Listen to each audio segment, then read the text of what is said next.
Because I think people think there's where I am right now in my life and what I do, and then there's like Sam Altman and Elon Musk.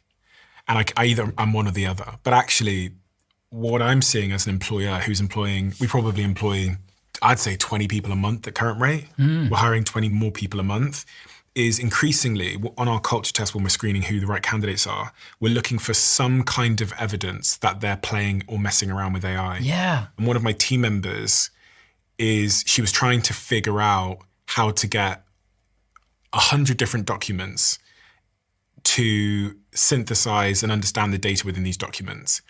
Now, there's two types of people I can hire to do that. There's the old-fashioned way of doing that, where someone might sit there for 4 or 5 weeks and trying to figure out how to get an Excel document to have the right formulas.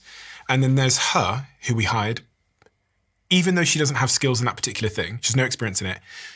But because of her mindset and her agency, she went, maybe I could put this into Claude Cowork and set up an agent to run this for me.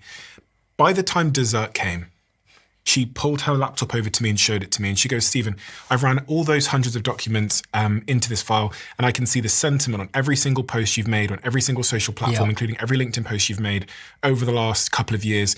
And we can see that actually, even though these posts get more likes, these ones are actually the best posts you're doing. She did that by dessert. Yeah. And I thought there, isn't that interesting? How do you find people who have that bias in the modern world, where they lean into change? It's She's curiosity, not technical, isn't it? Yeah, it's curiosity, but there's also something which is like, and being fluid about your identity and what you know. Yes. Which is, she has no experience in that. But I can try. I can try. And the one thing for anyone watching or listening is that don't use AI as a search tool. Don't use it the way you used it a year ago. Give AI your hardest problem and say, hey, help me to solve this problem. So for example, you might say, I'm really struggling with these areas of my life.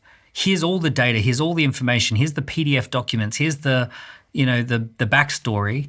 Help me solve this. Help me write it. What kind of piece of software might I be able to use to build here? I'll give you a real example. One of our team members used AI to analyze all the sales calls for the last 3 months and discovered a huge opportunity. What they discovered is that 75% of all of our sales calls, the person who we were on the phone to mentioned that their spouse was a decision maker and that they needed to talk to their spouse, and that decision making, because it was a family business and that there was either a spouse or a family member. There was no point in our process where we invited collaboration with other family members. So